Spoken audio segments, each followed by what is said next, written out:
un plan laissé inachevé. Et l'homme qui en est à l'origine a disparu sans laisser de traces. Bienvenue dans Détective Éternel, je suis votre hôte Louis. J'aimerais que vous me fassiez part de vos commentaires. Où dans le monde regardez-vous aujourd'hui? Vos commentaires rendent toujours ces mystères plus vivants. Découvrons ce qui a été laissé derrière nous.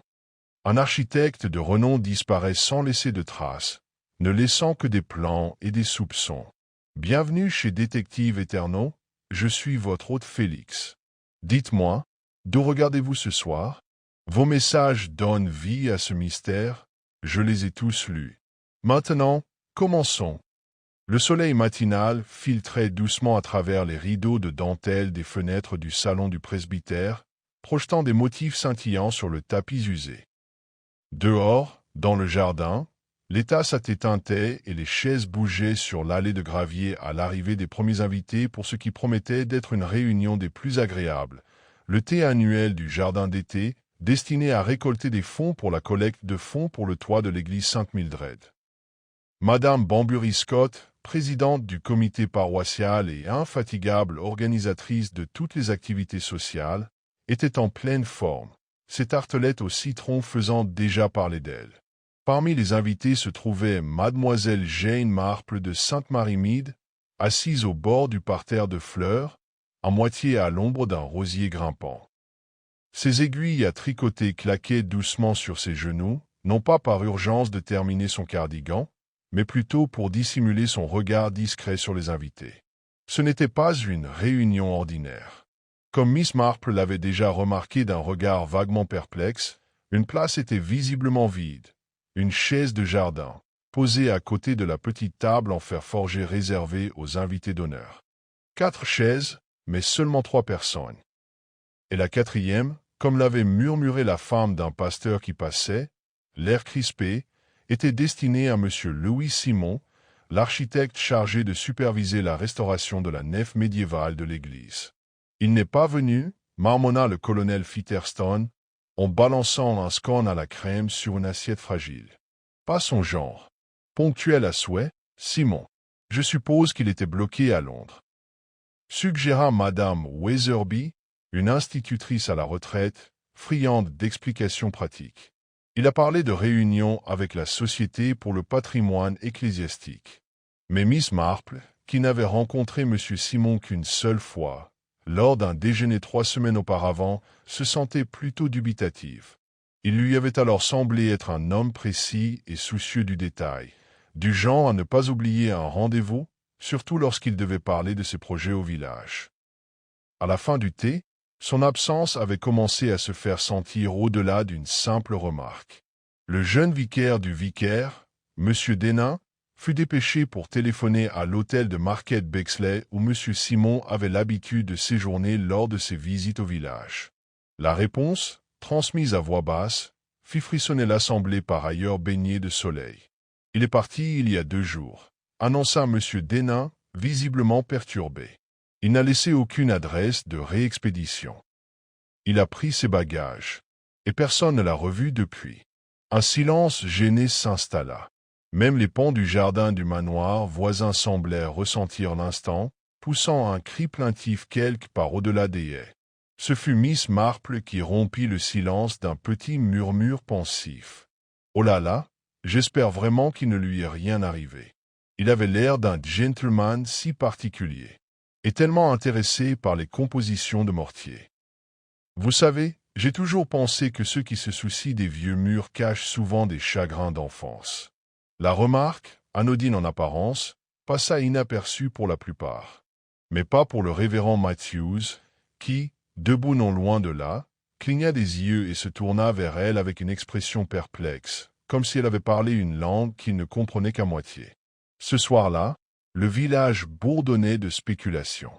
Madame Pritchard, de la Poste, prétendit avoir vu M. Simon se dirigeait vers le sentier près de Wadham Copse jeudi soir. M. Trimble, l'homme à tout faire, affirma avoir vu quelqu'un correspondant au signalement de l'architecte monter dans un train pour Londres. Et la jeune Lydia Lytton, de retour de Cambridge et pleine de panache théâtral, affirma avoir entendu une voix d'homme se disputer près du portail et du cimetière bien après la tombée de la nuit. Aucune des histoires ne concordait, et tandis que le crépuscule tombait sur St. Mary Mead, l'idée d'une disparition discrète se transforma peu à peu en quelque chose de plus inquiétant. Miss Marple, sirotant une modeste tasse de chocolat chaud à sa fenêtre, contemplait les toits du village d'un air pensif. Les architectes, dit-elle doucement, plus pour elle-même que pour son chat tigré endormi sur le coussin. Ils construisent tant, et pourtant, c'est souvent ce qu'ils ont enterré qui compte. Et quelque part dans les ruelles tranquilles au-delà du Green, le mystère de M. Louis Simon commençait à peine à s'éveiller. Le lendemain matin, la disparition de M. Louis Simon s'était fermement ancrée dans les conversations du village. À St. Mary Mead, les ragots circulaient avec la furtivité et la certitude du lierre grimpant sur le mur d'une église lentement d'abord, puis soudain omniprésent. À l'épicerie de High Street, on entendit Madame Tible demander si les architectes s'enfuyaient souvent avec leurs clientes.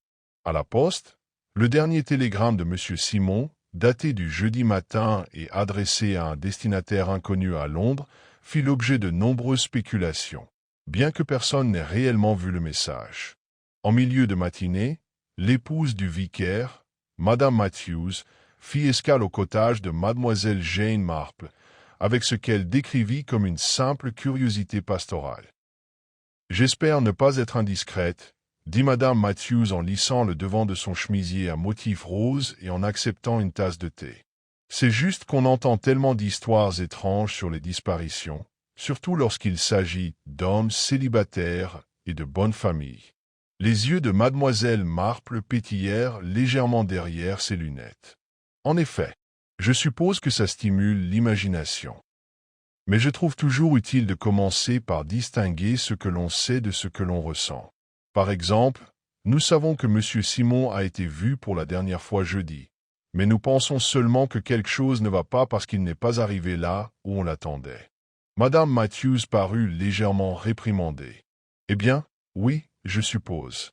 C'est quand même troublant. Et la façon dont le pauvre M. Denain a composé le numéro de l'hôtel à plusieurs reprises hier. Il était vraiment secoué. Ce pauvre garçon a un caractère si tendre. » Miss Marple hocha la tête avec compassion. « Il me rappelle un peu mon cousin Arthur, qui s'évanouissait à la vue du sang et qui, un jour, paniquait lorsqu'un hérisson l'avait surpris dans la remise à outils. » La comparaison fit rire Madame Matthews, quoique distraitement. « Vous savez, dit-elle après une pause, il y a une rumeur selon laquelle quelqu'un aurait vu une lumière dans la sacristie bien après minuit. Mon mari dit que c'est probablement absurde, mais il n'est pas du genre à croire aux histoires de fantômes. Moi non plus, dit Miss Marple. Mais je crois aux secrets de fin de soirée. Ils ont tendance à être plus fiables que les fantômes, d'après mon expérience.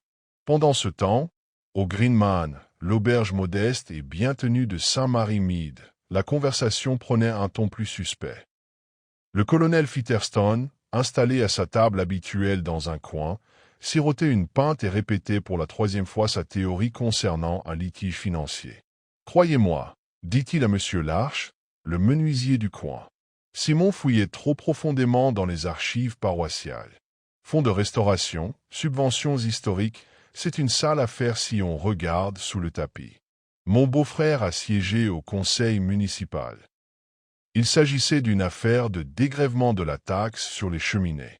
Ça a tourné au scandale. Monsieur Larche, qui parlait rarement, sauf quand on l'interrogeait sur le grain du bois, hocha gravement la tête et murmura quelque chose à propos du couvercle des fonds baptismaux qu'on avait retiré pour le polir.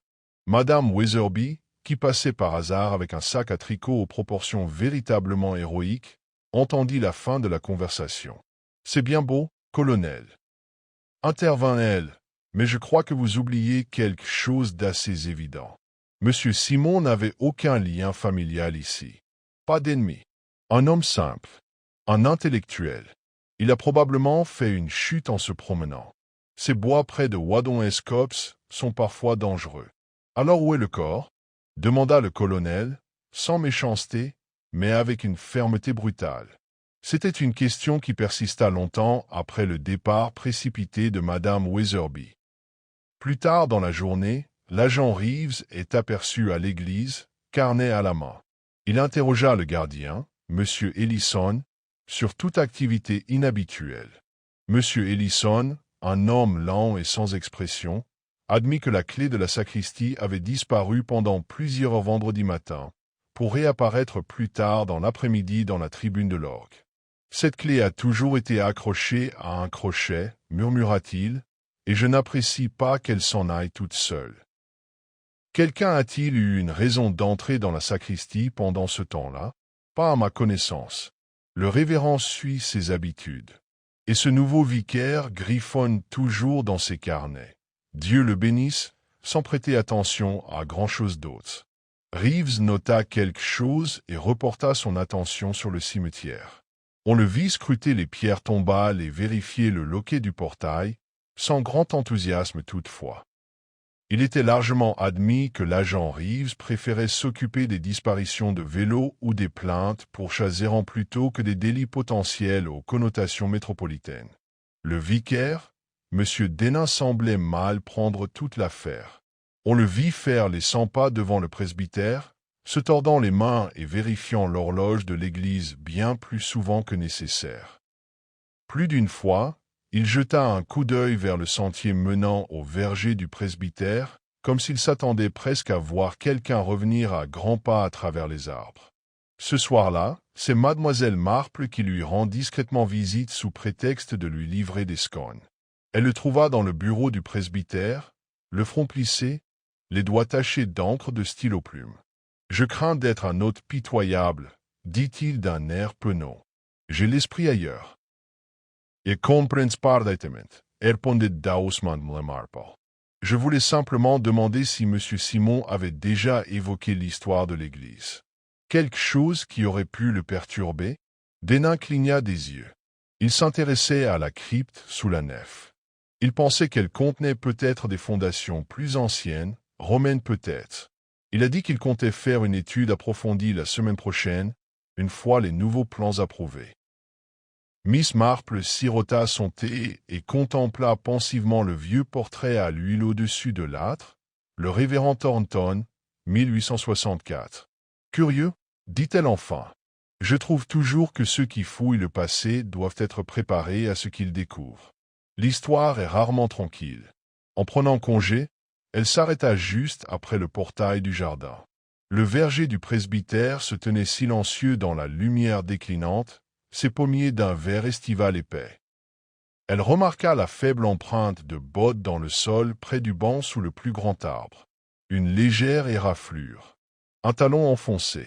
Elle ne les regarda que brièvement avant de poursuivre sa route. Ainsi, tandis que le crépuscule s'installe sur les toits de chaume de Saint-Marie-Mide, les murmures continuèrent. Un architecte disparut. Une sacristie vide. Une clé déplacée. Et un verger qui, peut-être, avait vu quelque chose d'inattendu. Miss Marple, retournant dans son salon tranquille et posant son tricot, ne prend pas son livre. Elle resta assise, immobile, à écouter le silence qui s'abat sur un village pas encore prêt à admettre ce qu'il craint d'être déjà. 2 jours s'étaient écoulés depuis que l'absence inexpliquée de M. Simon avait commencé à semer une panique sourde sous le vernis poli de la vie villageoise. Et maintenant, alors que le lundi matin arrivait drapé d'un voile de douce brume grise, l'ambiance à Saint Marie-Mide avait subtilement basculé des spéculations futiles à quelque chose de plus inquiétant, de plus urgent. À l'épicerie du village, Madame Green, la boulangère, baissa la voix en distribuant les petits pains du matin, comme si le brouillard lui-même pouvait porter des murmures à de mauvaises oreilles. À l'arrêt de bus, 2 écoliers furent surpris en train de se mettre au défi de regarder dans la crypte de l'église. Même le laitier s'arrêta plus longtemps que d'habitude devant le presbytère, comme s'il s'attendait presque à voir M. Simon surgir, chapeau à la main, s'excusant d'une grave erreur. Mais aucune excuse ne vint. C'était en milieu de matinée que l'inspecteur Craddock arriva du siège du comté dans une automobile noire et brillante, bien trop moderne pour les ruelles du village. Craddock était un homme impeccable, aux manières simples et fermes qui faisaient hésiter même les commères les plus expérimentés avant d'embellir leurs histoires. Miss Marple l'avait déjà rencontré, en des occasions moins pastorales, et le trouvait à la fois raisonnable et réceptif, des qualités rares chez les hommes qui raisonnent en termes clairs. Elle le salua sur le trottoir près de la poste d'un hochement de tête poli. « Miss Marple, » dit Craddock en ôtant son chapeau. « J'aurais dû me douter que vous seriez l'une des premières que je verrais. »« Ce n'est pas juste, » répondit-elle avec un léger sourire. « Je vis simplement à la croisée des chemins. » Craddock Rit Dousement. « Je suis ici pour l'architecte, Monsieur Simon. Disparu jeudi. Plus aucune nouvelle depuis. Pas de retour à Londres, pas d'activité bancaire. Pas même un coup de fil. Alors c'est sérieux, dit doucement mademoiselle Marple, bien qu'elle s'en doutât déjà. Ils marchèrent ensemble vers le cimetière, Craddock expliquant que l'employeur de Monsieur Simon, une société londonienne de préservation de l'architecture, avait contacté la police du comté après plusieurs jours d'inactivité. Sa dernière apparition confirmée remontait à la sacristie jeudi après-midi, où il examinait des plans de restauration. Personne ne se souvenait l'avoir revu après cela. Et cet homme, ajouta Craddock en baissant légèrement la voix, n'était pas seulement architecte.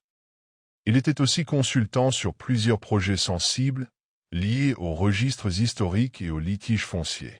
Et aime demande Deutsch, dit Mortimer Shell Marple. Il m'a semblé être un homme au passé plus complexe que ses manières ne le laissaient entendre. Alors qu'ils atteignaient les grilles de l'église, Craddock marqua une pause. J'ai cru comprendre qu'il avait peut-être eu un différend avec quelqu'un ici. Le curé, peut-être? Miss Marple fronça les sourcils. M. Denning? Non, je ne pense pas. Il admirait plutôt Monsieur Simon.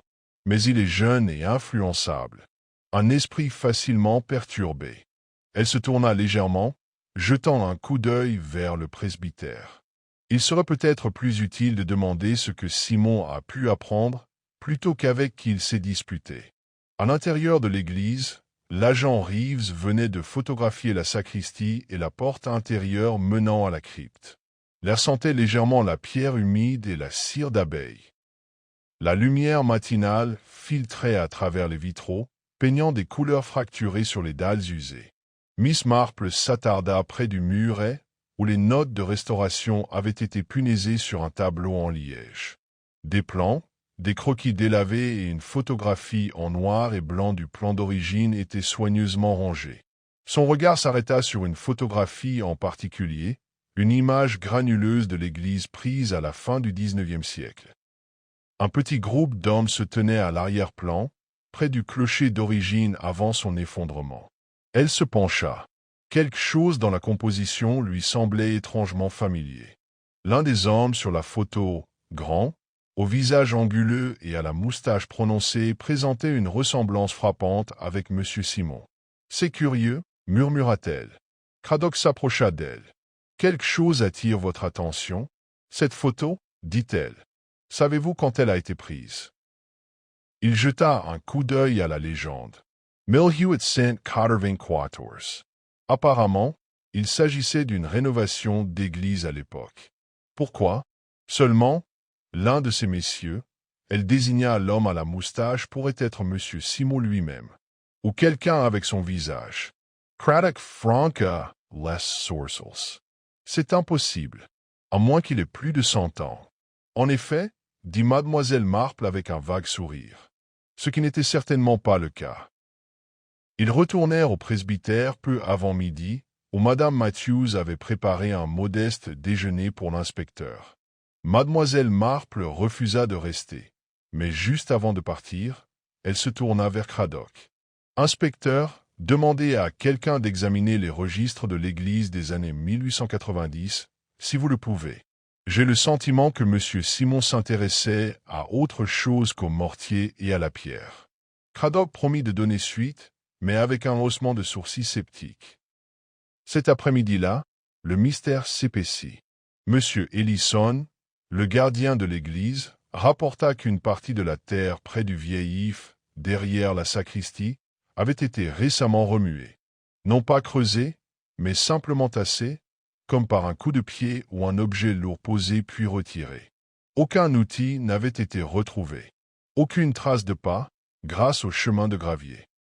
Mais l'herbe avait un lustre légèrement différent, une différence que seule une personne qui la rendait chaque semaine pouvait remarquer. « Je n'aime pas ça », murmura-t-il à l'agent Reeves. « On a mis quelque chose là. On l'a emporté. » Comme en guise de réponse, le ciel s'ouvrit brusquement sous une averse qui balaya le cimetière comme un baptême. La terre meuble s'aplatit sous la pluie, effaçant ce qui aurait pu rester. Mais dans la maison de Miss Marple, un petit carnet commençait déjà à se remplir de noms et de croquis. Elle était assise près du feu, un châle sur les épaules, annotant discrètement chaque nom. Un point d'interrogation ici, un pointillé là. Lewis Simons. Morto you cash? Pourquoi cette ressemblance avec un homme de 1894? Elle tapota la photographie dont elle avait discrètement demandé une copie avant de quitter l'église. Héritage, murmura-t-elle. Honte. Dehors, le vent faisait vibrer le chèvrefeuille contre la vitre. À l'intérieur, les déductions silencieuses de Jane Marple se poursuivaient, un fil subtil à la fois. Et le village, bien que noyé sous la pluie et le silence du dimanche, sentait le poids de quelque chose se rapprocher. Le lendemain matin, le ciel était couvert, une fine brume ondulait à travers les haies de Saint-Marimide. C'était le genre de temps qui adoucissait les angles et étouffait les pas, et pourtant, dans la bibliothèque du village, l'air était tout sauf calme. L'inspecteur Craddock était assis à une longue table en bois sous les hautes poutres du plafond, sa veste soigneusement pliée à côté de lui, les manches retroussées jusqu'au coude. Devant lui se trouvaient 3 lourds registres décolorés, couverts de poussière et reliés de cuir craquelé. On les avait récupérés dans le placard d'archives verrouillé de la sacristie de l'église, où ils étaient apparemment restés intacts pendant des décennies. À ses côtés, le révérend Matthews se tenait les mains jointes, jetant de temps en temps un coup d'œil vers la fenêtre, comme s'il craignait que quelqu'un ne les voie à travers la vitre embuée. « Je dois admettre, » dit le révérend, « que je n'avais pas consulté ces archives depuis mon arrivée ici. Mon prédécesseur était plutôt traditionnaliste et les gardait sous clé pour des raisons qu'il n'a jamais vraiment expliquées. Et pourtant, dit Craddock en tournant une page, Simon a posé des questions précises sur ce placard lors de sa dernière visite. Il a dit qu'il avait besoin d'accéder au plan original de l'église et à tous les permis de construire délivrés avant 1900. Matthews haussa les épaules, impuissant. Nous lui en avons accordé l'accès, bien sûr. Mais je ne me souviens pas qu'il ait dit grand-chose par la suite. L'inspecteur tourne une autre page fragile. Une écriture fine, gravée sur cuivre, traçait des dons, des notes de structure et quelques remarques personnelles de vicaires décédés depuis longtemps. Pendant près d'1 heure, Craddock parcourut les colonnes et les notes marginales avec l'œil patient de quelqu'un habitué aux découvertes lentes et minutieuses. Puis, au milieu du 2e registre, il marque une pause. « Tiens, dit-il, cette entrée date d'octobre 1894. Don reçu d'un bienfaiteur anonyme, destiné à la restauration du mécanisme de la cloche du clocher. Montant, 50 livres. Travaux à effectuer avec discrétion. Aucune reconnaissance paroissiale à faire. Matthews Franca, Les Sourcels. » L'anonymat était rare à l'époque, surtout pour une telle somme. Cela aurait suffi à financer près de la moitié des réparations du clocher. Et ce n'est pas tout, dit Craddock en tapotant la page. En dessous, écrit dans la marge d'une autre main. Voir note au verso du folio concernant les arrangements personnels. Clé à conserver dans le mur de la sacristie. Ensemble, ils tournèrent le registre et trouvèrent un petit bout de feuille pliée, aplati par le temps. C'était écrit sur un parchemin épais et sentait légèrement le moisi et la cire. La cloche de la tour restera silencieuse 1 semaine par an, lut Craddock à voix haute. Comme convenu par les messieurs concernés. Pour la conservation uniquement. Pas de signature. Pas d'explication. Bizarre, marmonna Matthews. Je n'avais jamais entendu parler d'une telle tradition. Craddock referma lentement le livre. Peut-être que Simon l'avait fait. Ou du moins, il a trouvé ceci, et cela signifiait quelque chose pour lui. Ce matin-là, Miss Marple était au cimetière, apparemment en train de cueillir du romarin pour un projet de séchage qui, selon elle, nécessitait les huiles du matin avant que le soleil ne les prenne. En vérité, elle s'était intéressée à la partie du terrain que M. Ellison avait remarquée, juste derrière le vieil if, près de la base du clocher. L'herbe, encore humide de l'orage, avait repris forme. Miss Marple s'agenouilla prudemment, soulevant une petite partie près de la base des racines. Ses doigts effleurèrent quelque chose de froid et de rigide, un tesson de ce qui semblait être de la poterie émaillée. Il était de couleur crème, bordé de bleu, avec un coin anguleux, comme s'il s'était détaché d'un objet rectangulaire. Elle l'enveloppa dans un mouchoir et le glissa dans la poche de son manteau. En sortant du cimetière, elle s'arrêta sous le clocher et leva les yeux. Les cordes à l'intérieur étaient immobiles, et les aiguilles de l'horloge, bloquées, comme toujours, à 3h07, n'avaient pas bougé depuis des années. Miss Marple avait vécu assez longtemps pour savoir quand quelque chose se cachait à la vue de tous. Plus tard dans l'après-midi, elle rendit une discrète visite à Lydia Lytton, la jeune femme dramatique et au regard vif, rentrée de l'université, qui, lors de la première des murmures annonçant la disparition de Simon, prétendirent entendre des voix près de la portaie. Lydia la reçut dans le salon, les rideaux à moitié tirés et une odeur de lilas flottant dans l'air. « J'espère que vous n'êtes pas ici pour me parler de fantômes, Miss Marple, dit Lydia avec un léger sourire narquois. « Parce que je n'y crois pas beaucoup. »« Moi non plus, » répondit Miss Marple en s'installant dans un fauteuil de velours. « Mais je crois aux oreilles qui captent ce qu'elles ne sont pas censées capter. Et vous en avez d'excellentes. » Le regard de Lydia s'aiguisa. « Qu'est-ce qui vous fait dire ça? » « Vous avez un jour identifié la source des acouphènes de Madame Weatherby comme étant la hauteur de l'orgue de l'église. Ce genre de perspicacité est souvent utile. » Lydia sourit, mais ses doigts se crispèrent sur l'accoudoir. « J'ai bien entendu des voix cette nuit-là, dit-elle enfin. Des voix d'hommes. L'une d'elles s'éleva. Je n'ai pas pu distinguer les paroles. J'ai pensé à M. Simon et au vicaire, mais quand j'en ai parlé au curé, il est devenu si pâle que j'ai cru qu'il allait s'évanouir. L'avez-vous dit à l'inspecteur? J'ai commencé à le faire, dit lentement Lydia, mais quelque chose dans la réaction de M. Denain m'a fait réfléchir.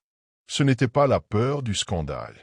C'était plutôt du chagrin, ou de la culpabilité. Miss Marple hocha la tête, absorbant les mots. Et l'avez-vous revu depuis? Pas vraiment. Il évite les gens. Il se promène dans les ruelles avant l'aube. Il marmonne. Je crois qu'il est hanté par quelque chose. Miss Marple s'est levée. Merci, Lydia. Vous m'avez été d'une grande aide.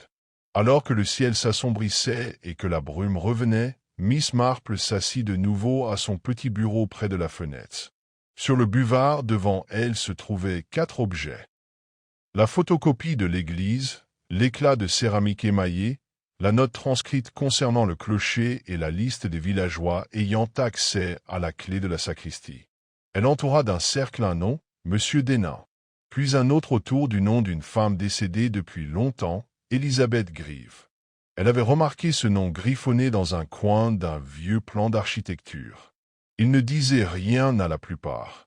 Mais Miss Marple se souvenait de ce nom, issu d'un scandale chuchoté dans sa jeunesse.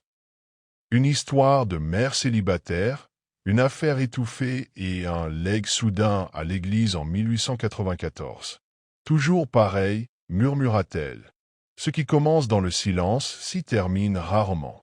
Dehors, le clocher se dressait sur le ciel qui s'assombrissait. Mais à l'intérieur, le passé recommençait à résonner. C'était le genre de fin d'après-midi qui se pressait contre les fenêtres avec une insistance silencieuse. La brume s'était épaissie à nouveau, enveloppant les toits et les haies de douplis gris, tandis que les cheminées de Saint-Marie-Mide sifflaient avec constance comme des gentlemen en boîte. Dans le salon de Miss Marple, le feu crépitait, doux mais chaud, projetant des reflets dorés sur le papier peint à fleurs. Miss Marple elle-même était assise dans son fauteuil habituel à haut dossier, un délicat châle de dentelle sur les épaules, un plateau à thé posé à côté d'elle sur la table. Elle remua sa tasse 3 fois exactement avant de reposer la cuillère avec un léger tintement.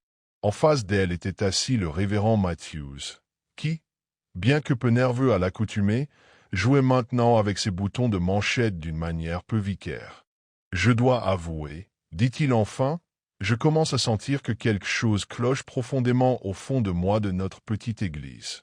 Et je ne parle pas des tuiles. » Miss Marple lui adressa un sourire bienveillant. En effet, révérend.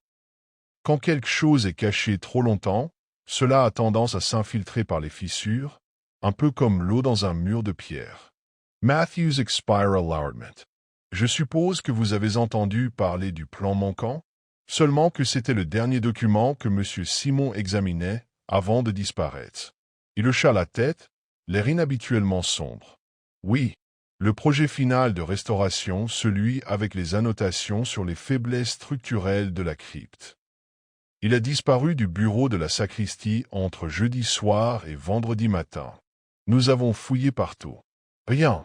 Et qui avait accès à la sacristie pendant ce temps-là? Matthews marqua une pause. Moi-même, M. Denain, M. Ellison, bien sûr. Peut-être Lydia Lytton est-elle passée. Elle joue parfois de l'orgue quand Madame Pritchard est malade. Mais je ne connais personne d'autre. Miss Marple prit à nouveau sa tasse de thé. M. Denain semble être devenu plutôt renfermé. Le vicaire hocha lentement la tête. Oui, j'ai essayé de lui parler, mais il est évasif. Nerveux, presque effrayé. Et je me demande s'il en sait plus qu'il n'ose l'admettre. Il y eut un bref silence tandis que le feu s'éteignait dans un léger sifflement. Puis Miss Marple reprit la parole, doucement mais fermement. Révérend Matthews, puis-je vous demander, avez-vous déjà entendu le nom d'Elizabeth Greaves? Le vicaire parut surpris. Greaves? Eh bien oui. Oui, je l'ai entendu. Bien que ce ne soit plus un nom très prononcé de nos jours. Elle était paroissienne ici, il y a très longtemps. Morte avant mon arrivée. Mais je crois qu'il y a eu un scandale. J'ai bien compris, répondit Miss Marple. Elle a eu un enfant, n'est-ce pas? En mariage? Oui, admit Matthews à contre-cœur. Et bien que l'enfant n'ait jamais été officiellement reconnu par le père, la rumeur courait que l'homme impliqué était d'un certain rang. On a parlé d'une donation soudaine à l'Église peu après son départ. 50 livres, je crois. Justment, répondit Millie Marple. Et si je ne me trompe, cette donation était inscrite dans le même registre de l'Église que M. Simon consultait avant de disparaître. Matthews Parrot Trouble. Vous pensez qu'il a découvert quelque chose? En lien avec le présent? Mademoiselle Marple ne répondit pas directement. Elle demanda plutôt. Elizabeth Greaves a-t-elle jamais été liée à quelqu'un résidant encore ici? Une famille restée? Je crois qu'elle avait un frère, dit lentement Matthews, ou peut-être un cousin. La lignée des Greaves a perduré discrètement, mais on n'en a jamais beaucoup parlé. Trop de gêne, j'imagine. Le regard de mademoiselle Marple s'attarda sur la lueur dansante du feu. La gêne peut se transformer en ressentiment. Et le ressentiment, laissé à l'abandon, a tendance à prendre racine. Des racines profondes. À cet instant précis, l'inspecteur Craddock interrogeait de nouveau Lydia Lytton, cette fois à l'orée du verger derrière le presbytère. Elle était sortie se promener, un livre sous le bras, et avait accepté de lui parler après quelques questions pointues. « Je vous ai déjà raconté ce que j'ai entendu ce soir-là, » dit Lydia en retirant une feuille de sa manche. Des voix, élevées. Rien d'autre. Mais les avez-vous reconnus? Demanda Craddock. Lydia hésita. Une voix peut-être. On aurait dit celle de M. Denain. Mais je ne pourrais pas le jurer. L'autre, plus grave, plus colérique, je ne l'avais jamais entendu auparavant. Serait-ce M. Simon? Elle parut incertaine. Peut-être. Mais pourquoi se disputerait-il? M. Denain l'a toujours admiré. Craddock nota quelque chose dans son carnet. Parfois, l'admiration se transforme vite en peur.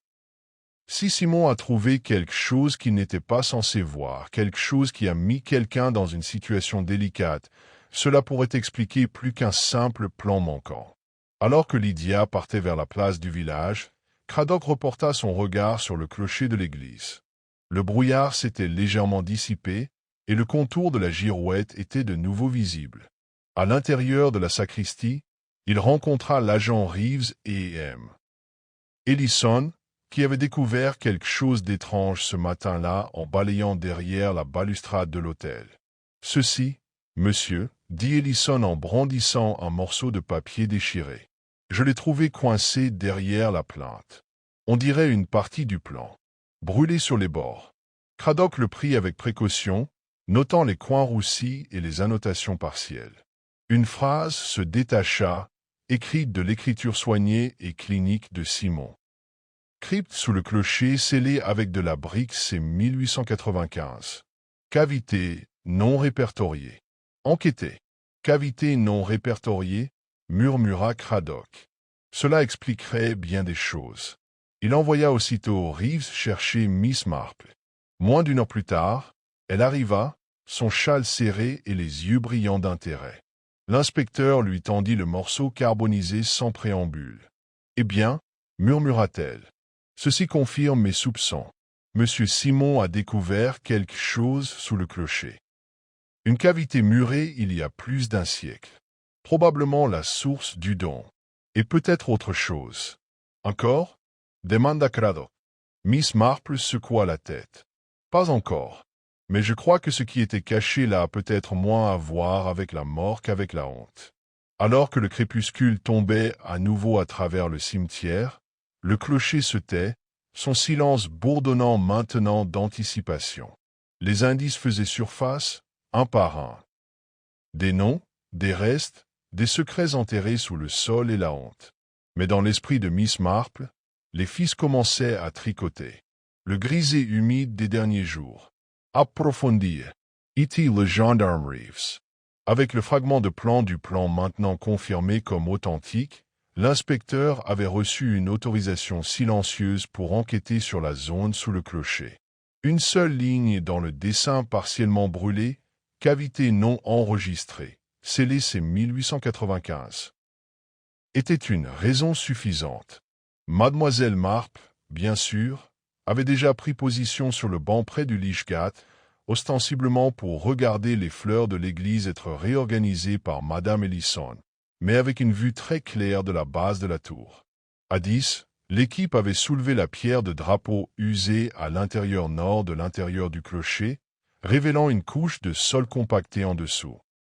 Les ouvriers ont creusé lentement et avec soin, découvrant des briques posées en rangées serrées, de forme étrangement moderne par rapport à la structure environnante. Ce n'est pas un travail d'église, marmonna l'un d'eux, tapant le mortier avec sa truelle. Quelqu'un a briqué s'appressait.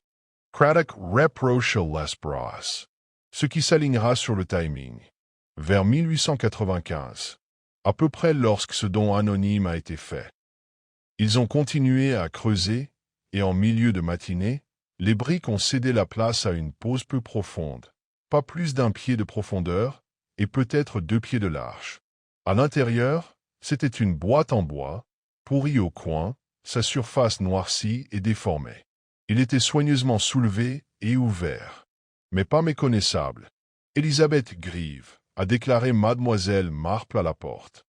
Et le révérend Albert Kemp, vicaire de Saint-Marie-Mide, 1890 à 1895. Il est décédé assez soudainement, si je me souviens bien, après avoir démissionné de son poste dans des circonstances plutôt vagues. Craddock a regardé la photo de la pochette en velours. À l'intérieur était une délicate anneau d'or, son seau porté mais toujours le faible contour d'un cas stylisé. La preuve, a-t-il dit. Il était le père. Et les papiers? Les pages étaient des lettres, des adolescents d'entre eux, écrits dans la propre main du révérend Kemp, adressés à Elisabeth. Affectueux dans le ton, certains désespérés, certains repentants.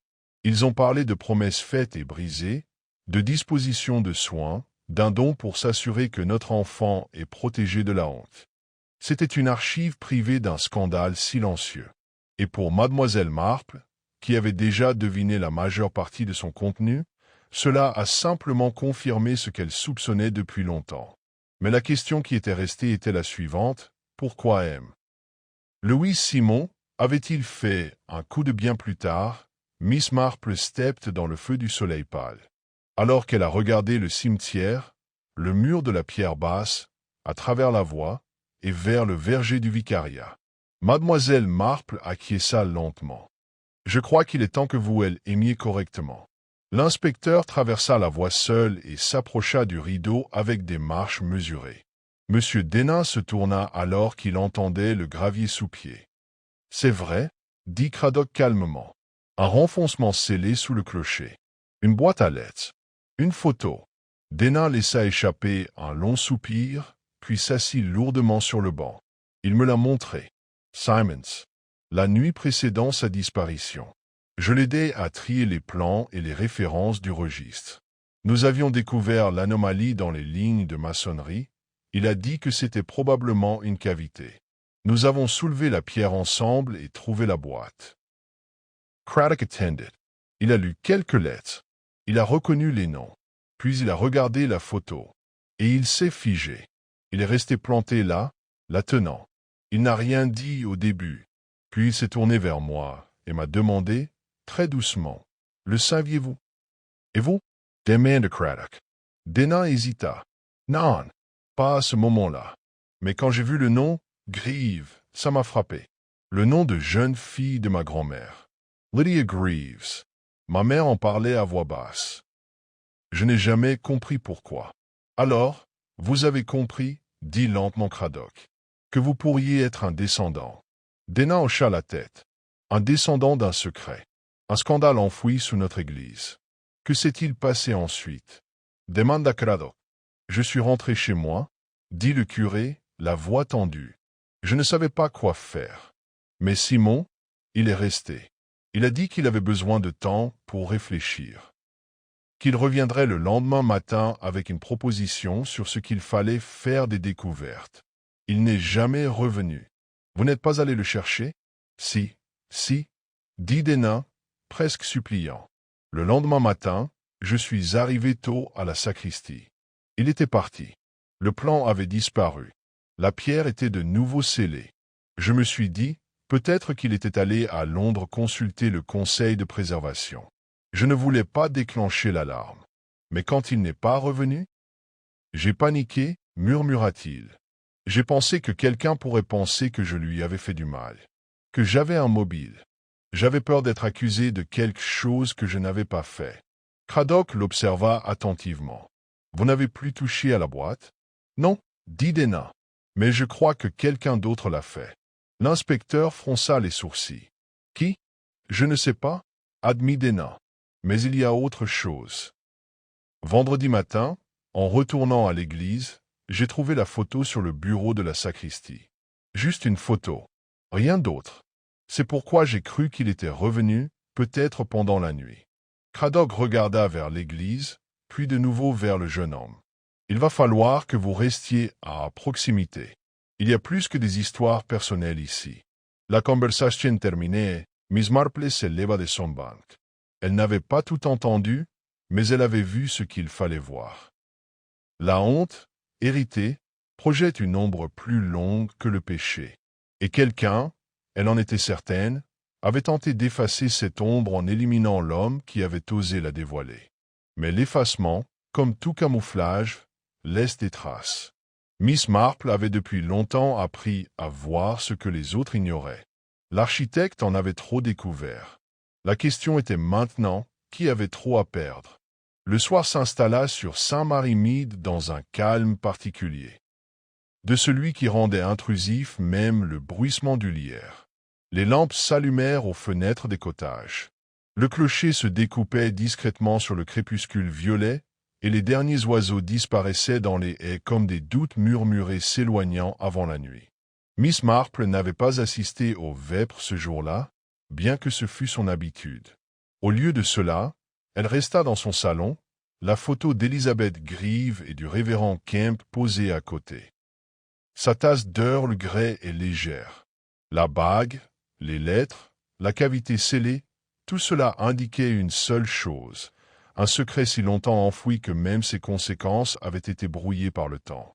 Mais Miss Marple savait que le temps, contrairement au cœur, ne pardonnait jamais complètement. À 7h30 précise, on frappa légèrement à la porte. Elle ouvrit et trouva Lydia Lytton debout, son manteau drapé sur le bras, les joues rouges par quelque chose de plus que la fraîcheur de l'air. « J'espère ne pas vous déranger, » dit Lydia rapidement. Mais je me suis souvenu de quelque chose que je n'avais pas dit à l'inspecteur. Miss Marple s'écarta. « Entrez, ma chère. L'eau vient de bouillir. » Une fois assise, Lydia se pencha en avant, la voix basse. « Vendredi matin, tôt, j'étais en promenade, commença-t-elle. Juste après le lever du soleil, avant que le brouillard ne se lève. J'ai emprunté le sentier qui coupe derrière le verger du presbytère. Je sais que je ne devrais pas, c'est privé, mais c'est calme, et les arbres me font me sentir, seul, comme il se doit. » Miss Marple inclina gentiment la tête. Certains d'entre nous réfléchissent mieux quand il n'y a personne pour nous entendre. Lydia esquissa un petit sourire. C'est justement ça. Je pensais être seul. Mais en m'approchant de la clôture du verger, j'ai entendu quelqu'un parler. Au début, j'ai cru que c'était Monsieur Denain. La voix était douce, incertaine. Mais ensuite, j'ai entendu une deuxième voix. Ferme, plus âgée, presque en colère. Les aiguilles de Miss Marple s'immobilisèrent en plein vol. Il ne criait pas, continua Lydia, mais c'était sec, comme une réprimande. Je n'ai saisi que quelques mots. La voix la plus âgée a dit « Tu aurais dû le laisser enterrer. » Et la plus jeune a répondu « Tu ne comprends pas? Il ne s'agit plus seulement du passé. » Puis j'ai entendu des pas et je me suis réfugié dans la haie. Je n'ai pas vu qui c'était, mais je suis sûr qu'ils ne m'ont pas vu. Miss Marple reprit son tricot, lent et pensif. « Et vous croyez que l'une de ces voix était celle de M. Denain ?» Lydia hocha la tête. Presque certaine. Mais l'autre n'était pas celle du vicaire. Je l'aurais reconnue. C'était plus profond. Measure. Miss Marple se leva et se dirigea vers une petite étagère de livres près de la cheminée. Elle prit un mince volume sur l'histoire locale et ouvrit une page qu'elle avait marquée plutôt d'un ruban.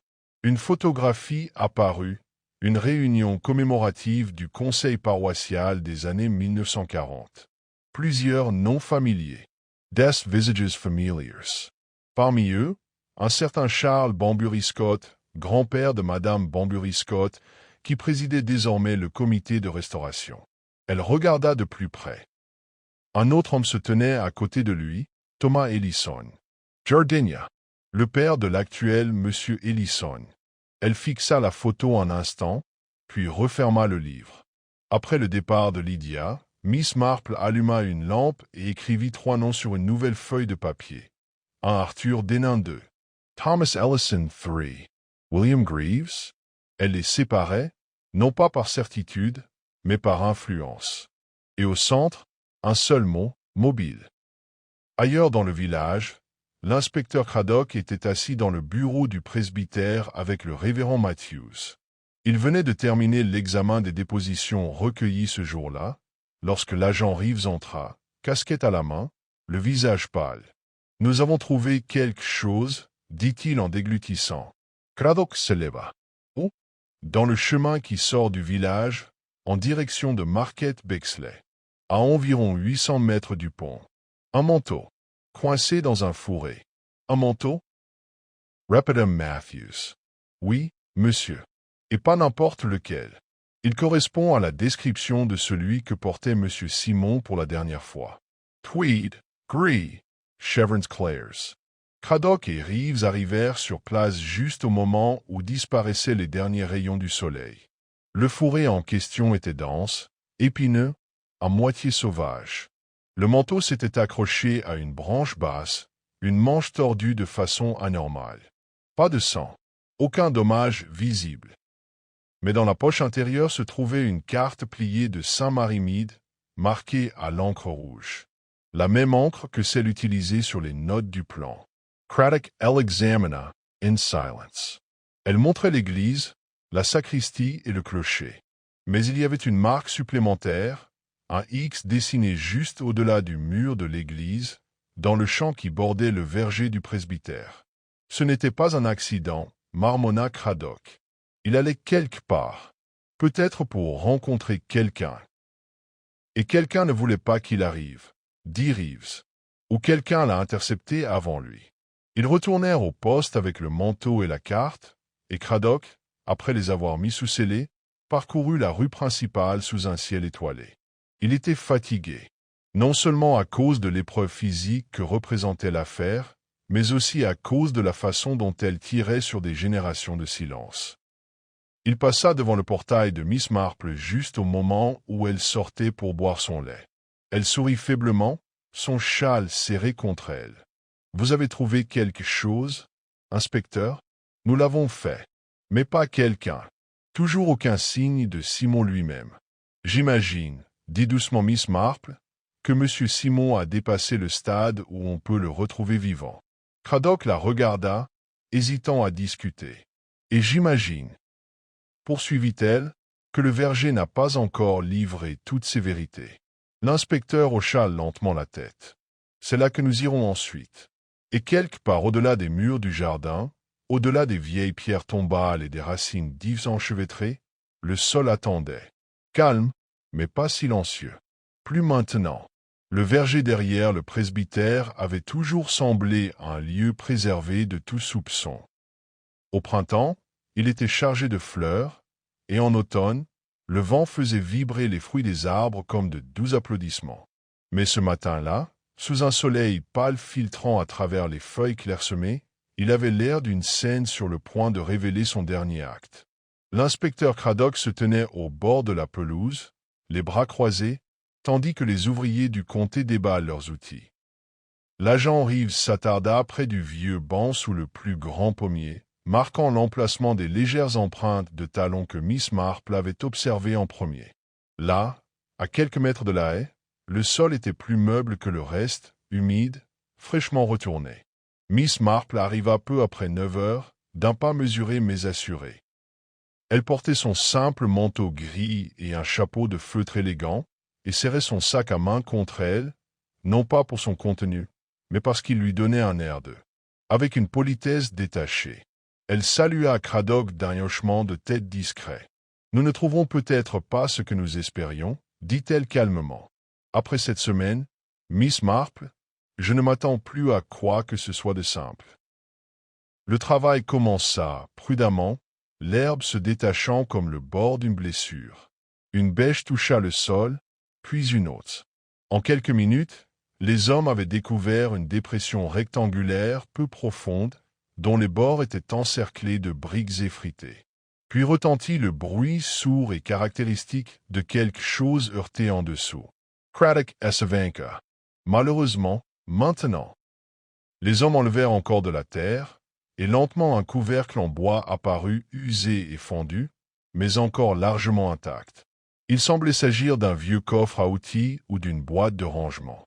Une poignée en fer rouillé était encastrée sur un côté. Ils soulevèrent le couvercle. À l'intérieur gisait le corps d'un homme. Il était légèrement recroquevillé, comme étendu là avec une étrange précaution, et bien que son visage ait perdu ses couleurs, il ne faisait aucun doute qu'il s'agissait de Louis Simon. Son expression était immobile, presque paisible, à l'exception d'un bleu sombre à la tempe. Il portait le même manteau en tweed gris qui avait disparu, bien que la poche qui contenait autrefois la carte marquée ait été vidée. Craddock se détourna, inspirant. Reeves reste figé, la main sur son carnet, refusant de rompre le silence.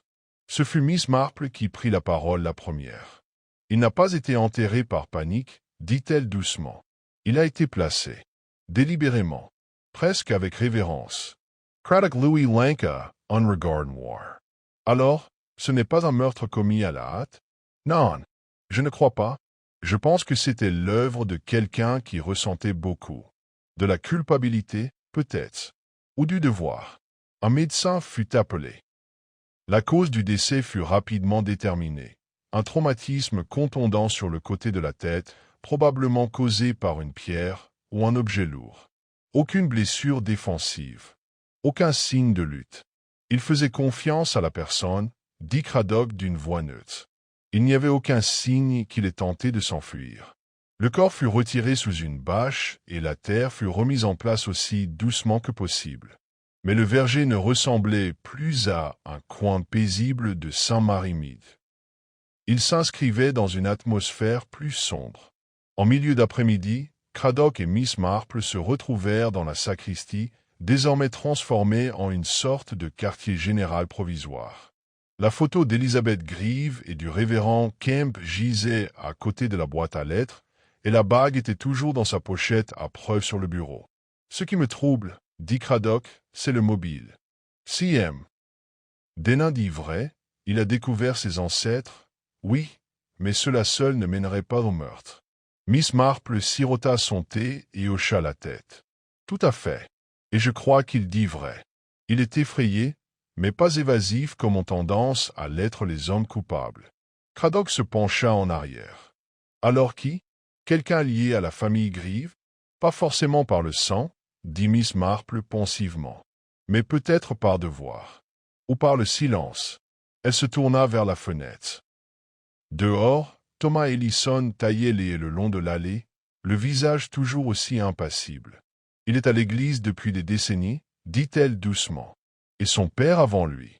Jardinier est un titre modeste, mais il s'accompagne souvent de responsabilités privées transmises discrètement de père en fils. » Craddock suivit son regard. « Vous pensez qu'il a été impliqué dans la dissimulation de la boîte il y a toutes ces années? »« Au moins, répondit Miss Marple, il aurait su qu'il existait. Et lorsque Simon l'a découvert, M. Ellison a peut-être craint ce qui pourrait arriver si son contenu était rendu public. Le scandale n'est pas tendre dans les petits villages. Certains feraient tout pour préserver l'illusion de la paix. » L'inspecteur tambourina une fois sur le bureau. « Je vais le faire entrer, mais avec précaution. » Avant qu'il ne puisse le faire, un léger coulé interrompit. C'était Madame Banbury-Scott. Elle entra avec un calme presque exagéré, les lèvres pincées, son chapeau parfaitement épinglé. « J'ai entendu parler, dit-elle simplement. Pour le verger. Et le corps. Craddock S.E. Leva. C'est une affaire de police, Madame Banbury-Scott. »« Oui, oui, j'en suis sûr, dit-elle vivement. Mais je suis venu parler à Miss Marple. » Miss Marple leva les yeux, son tricot s'arrêtant sur ses genoux. « Mon arrière-grand-mère était la cousine d'Elizabeth Grieve, » dit Madame Banbury-Scott d'une voix presque provocante. « Je n'en ai jamais parlé, même pas à mon mari. Mais je connais l'histoire. L'enfant a été recueilli par un parent éloigné. Pas de scandale. Mais la honte a été transmise, discrètement, de génération en génération. Et vous craignez, dit doucement Miss Marple, que M. Simon ne le rende public. Non, dit-elle sèchement. Je craignais qu'il ne soit pas gentil. » Il y eut un silence pesant. Madame Banbury-Scott se retourna pour partir, mais s'arrêta sur le seuil. « Je ne l'ai pas tué, dit-elle, mais je savais que tout cela aboutirait à quelque chose. C'est pourquoi j'ai essayé d'empêcher le comité de restauration de fouiller les fondations. Certains secrets sont mieux gardés sous la pierre. » Lorsqu'elle fut partie, Craddock émit un sifflement sourd. « Elle n'a peut-être pas commis ce crime, dit-il, mais elle en sait plus qu'elle ne le laisse paraître. » Miss Marple, fixant toujours la porte désormais close, dit doucement. « Je crois que la personne qui a tué M. Simon ne l'a pas fait par haine, mais pour protéger quelqu'un d'autre. Et vous pensez savoir qui ?» Elle hocha la tête. « Mais nous devons leur donner l'occasion de se révéler. Parfois, la vérité ne demande qu'un espace, un silence et une question appropriée. » Craddock la regarda dans les yeux. « Et s'ils ne le font pas, Miss Marple plies son triquet. Alors je leur demanderai. » Le soir tomba rapidement, et dans le paisible village où les secrets persistaient depuis des générations, une voix s'apprêtait à rompre le silence. La vérité, Miss Marple le savait, était patiente, mais la justice veillait sur son heure. Le soleil se couchait lorsque Miss Marple retourna au verger du presbytère pour la deuxième fois de la journée. La lumière baignait les pommiers, projetant de longues ombres tortueuses sur le sol où Louis Simon avait été retrouvé. L'herbe avait été soigneusement refaite, mais la terre portait encore le souvenir du trouble. Impossible de dissimuler ce qui s'était passé là, seulement une acceptation silencieuse, comme si le verger lui-même avait exhalé. À l'intérieur du presbytère, le silence régnait. Le révérend Matthews était dans son bureau, réglant doucement sa vieille radio sur une station de chorale, tandis que M. Dana s'était retiré tôt dans sa chambre, porte close, les contours de ses pensées s'échappant dans un silence gêné. Miss Marple n'était pas venue au presbytère cette fois, mais dans la petite maison située juste à l'extérieur du parc de l'église, la modeste demeure de Thomas Ellison. C'était une maison carrée, recouverte de lierre, avec 2 fenêtres à l'avant et une porte bleu pâle qui n'avait pas été repeinte depuis des décennies. Miss Marple frappa doucement. Thomas Ellison répondit au bout d'un moment. Il parut surpris, mais pas alarmé. « Miss Marple, dit-il en passant une main sur sa salopette. « Bonsoir. Qu'est-ce qui vous amène si tard? Je me demandais si vous pouviez m'accorder quelques minutes, répondit-elle doucement. J'aimerais vous parler de quelque chose. Quelque chose que vous soupçonnez peut-être déjà. » Il s'écarta, et elle entra. Le salon était propre, meublé avec parcimonie. Un feu brûlait doucement dans l'âtre. Sur la cheminée se trouvaient 3 photographies encadrées, l'une d'un jeune homme en uniforme, une autre d'une femme à l'air sévère avec un col de dentelle, et la dernière d'un chien près du portail de l'église. Tout sentait vaguement la fumée de pipe et le cirage. Ellison fit un geste vers le fauteuil. « S'il vous plaît. » Elle s'assit et attendit qu'il s'installe sur la chaise d'en face. « Il s'agit de M. Simon, » commença-t-elle, « et de ce qui s'est passé sous le verger. » Ellison resta silencieux au début. Ses mains reposaient sur ses genoux, ses doigts entrelacés, épais et calleux après des années de travail. Le silence entre eux n'était pas gênant, mais pesant. Et Miss Marple le laissa s'éterniser juste assez longtemps. « Vous saviez que la cavité était là ?» poursuivit-elle doucement. « Celle sous le clocher. Vous le saviez parce que votre père vous l'a dit. Et votre père le savait parce qu'il a aidé à la sceller. » Pourtant, Ellison ne dit rien. Mais il ne la regardait plus. Son regard était tombé sur le tapis de latte. Cela faisait partie du devoir de votre famille, n'est-ce pas? Prendre soin du terrain et protéger ce qui avait été enterré. Au bout d'un moment, il hocha légèrement la tête. Mon père appelait ça le poids des choses silencieuses. Il disait qu'il y avait des secrets dans la pierre et que nous devions les y conserver.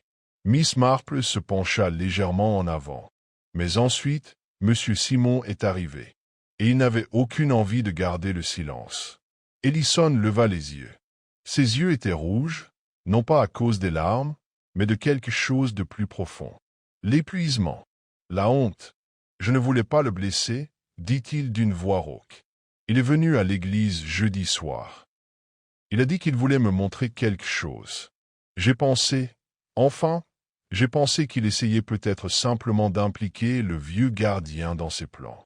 J'étais flatté, d'une certaine manière. Il déglutit. Mais quand il m'a montré les lettres sur la photo, j'ai eu la nausée. Il a dit que c'était important, que la vérité comptait, qu'il était temps de découvrir ce qui avait été oublié. Il marqua une pause. Le feu crépita doucement. Je lui ai dit que ce n'était pas oublié. C'était enterré. Enterré pour une bonne raison. La voix de Miss Marple était douce, mais ferme. Vous aviez peur. J'avais peur, admit Ellison. Mais pas pour moi. Le nom de mon père figure dans ses archives.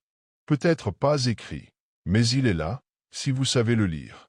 Et le révérend Kemp, ce n'était pas un saint, mais c'était notre vicaire. Le devoir de ma famille était lié à cet endroit. Si la vérité éclatait, tout changerait. Les gens jugeraient.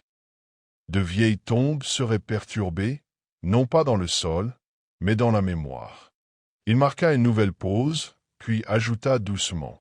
Et il y avait le garçon. « Monsieur Dana, dit-elle. Oui, je l'ignorais au début. Mais quand je l'ai entendu parler à Monsieur Simon le soir où ils ont découvert la cavité, j'ai compris. À la façon dont il a regardé cette photo. Il tremblait. Et quand M. Simon a dit qu'il porterait l'affaire devant le conseil diocésain, j'ai paniqué. » Les sourcils de Mademoiselle Marple se froncèrent légèrement. « Alors vous l'avez suivi. » Ellison hocha la tête. « Pas tout de suite. Mais tôt le lendemain matin, je l'ai vu marcher, se dirigeant vers le verger. Je savais ce qu'il allait faire. Il voulait parler au vicaire. Forcer les choses. Et je ne pouvais pas le laisser faire. Il y eut un long silence. Le feu siffla. Une braise se déplaça. Je l'ai confronté, dit enfin Ellison. J'ai essayé de le raisonner. Je lui ai dit que cela détruirait des familles. Le garçon. L'Église. Il a dit qu'il était trop tard pour le secret. Que la vérité avait le droit de respirer. La voix de Miss Marple était à peine plus forte qu'un murmure. Et ensuite, je ne me souviens pas de grand-chose, dit-il. Nous nous sommes disputés. Je me suis avancé, et il a reculé, il a perdu l'équilibre, s'est cogné la tête contre le pied de pierre du banc. Ce n'était pas un meurtre. Je vous le jure. Je ne voulais pas. Sa voix se brisa. Miss Marple fouilla dans son sac à main et en sortit un mouchoir plié qu'elle posa sur la table basse. Elle resta silencieuse un long moment. Finalement, elle dit, « L'inspecteur devra entendre tout ça. Mais je vais lui dire ce que vous m'avez dit. À propos de l'accident. À propos de vos intentions. » Ellison hocha la tête d'une voix brisée. « Je vous accompagne. Je ne fuirai pas. » En se levant, Miss Marple regarda une fois de plus les photographies sur la cheminée. Les secrets, dit-elle doucement, ont tendance à se dévoiler, surtout lorsqu'ils sont liés à la honte. Elle sortit dans la nuit, les étoiles pâles au-dessus d'elle. Au bout du chemin, elle rencontra Craddock qui attendait près du portail. « Alors » demanda-t-il. Elle hocha légèrement la tête. « Vous pouvez venir le chercher. Il est prêt. » Craddock la regarda avec une admiration silencieuse. « Vous savez toujours où écouter, n'est-ce pas ?» Miss Marple eut un léger sourire. « Ce n'est pas le bruit qu'il faut suivre, inspecteur. Ce sont les silences. Ce sont eux qui parlent le plus fort. » Alors qu'ils retournent ensemble vers le village, le clocher se dressait immobile dans l'obscurité, ne cachant plus ce qu'il contenait autrefois.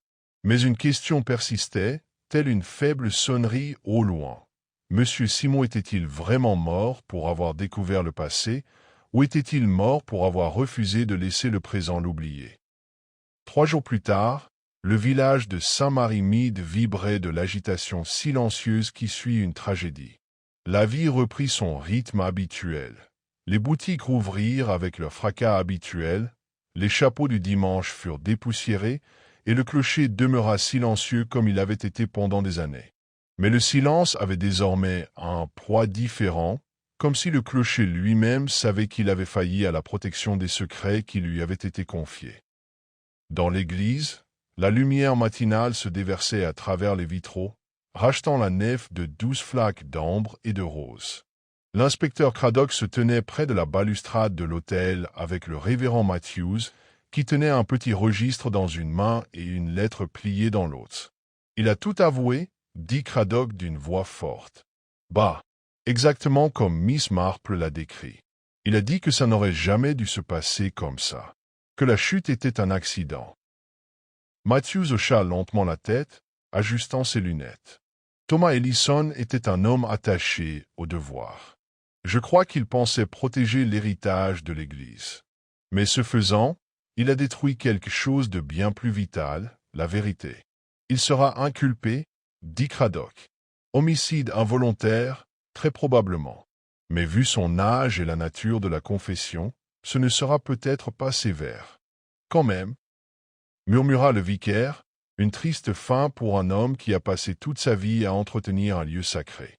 De l'autre côté de l'église, les bancs commençaient à se remplir pour la petite cérémonie commémorative en l'honneur de M. Simon.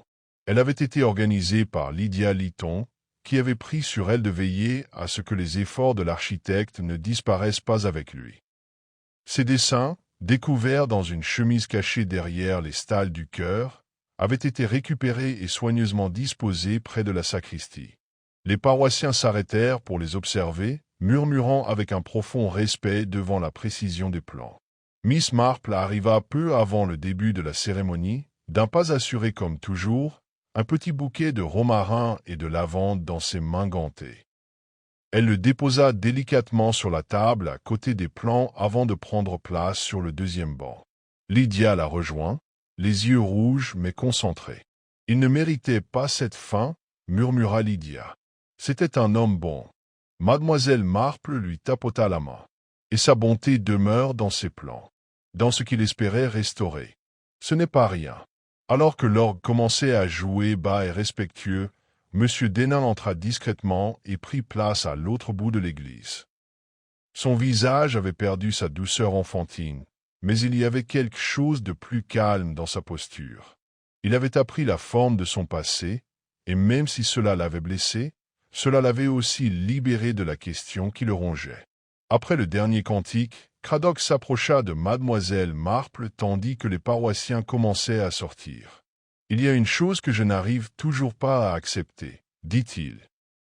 La décision de Simon de rencontrer Ellison seul, avec toutes ses preuves sur lui. Il a dû pressentir le risque. » Miss Marple croisa les mains sur ses genoux. Peut-être, mais il croyait en l'histoire comme à quelque chose qui méritait d'être mis en lumière. Il espérait sans doute convaincre Ellison que la vérité ne détruirait pas le village, mais le renforcerait. Et vous y croyez? Miss Marple esquissa un petit sourire triste. Je crois que la vérité, une fois connue, est comme une cloche fêlée. Elle ne sonnera peut-être plus tout à fait de la même façon, mais elle sonne toujours. Cradock se tenait silencieusement à ses côtés tandis que les derniers villageois se dispersaient, leurs pas résonnaient faiblement sur le sol dallé. Plus tard dans l'après-midi, la cloche de l'église sonna. Pour la première fois depuis plus de 50 ans. Ce n'était qu'un seul coup de son, sonné par le curé lui-même. Denain qui avait gravi l'étroit escalier de la tour et se tenait devant la grande cloche couverte de poussière. Pas de cérémonie, pas de déclaration. Juste un son, profond et résonnant, qui résonnait dans le village avec un poids non pas lugubre, mais résolu. Les enfants levèrent les yeux de leur jeu. Les commerçants marquèrent une pause. Madame Bambury-Scott s'arrêta à mi-chemin dans sa roseraie et ferma les yeux. Et mademoiselle Marple, assise à sa fenêtre, son tricot sur les genoux, se contenta d'acquiescer d'un signe de tête. La justice, elle le savait, n'était pas toujours une affaire de menottes et de procès. Parfois, c'était un moment de silence. Une cloche sonna, un secret doucement enterré. Le lendemain matin, alors que la vie reprenait son rythme paisible, un nouvel avis apparut sur le panneau de l'église, reprise de la restauration de Sainte-Mildred. En l'honneur de Louis Simon, dont l'œuvre nous a rappelé que ce qui est enterré doit un jour être connu sous lui, une citation ajoutée par Lydia d'une écriture délicate, « Et la vérité vous rendra libre ». Miss Marple la lut avec un sourire discret. Dans le village de Sainte-Marie-Mead, où les murmures avaient longtemps régné et où le silence avait été pris pour une sécurité, le passé avait été exhumé avec grâce, et les morts avaient retrouvé leur dignité.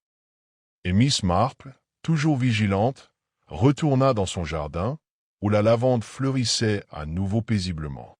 Mais elle se souviendrait de Louis Simon, l'architecte qui creusa non seulement sous la pierre, mais sous la surface d'un village qui avait presque oublié comment ressentir.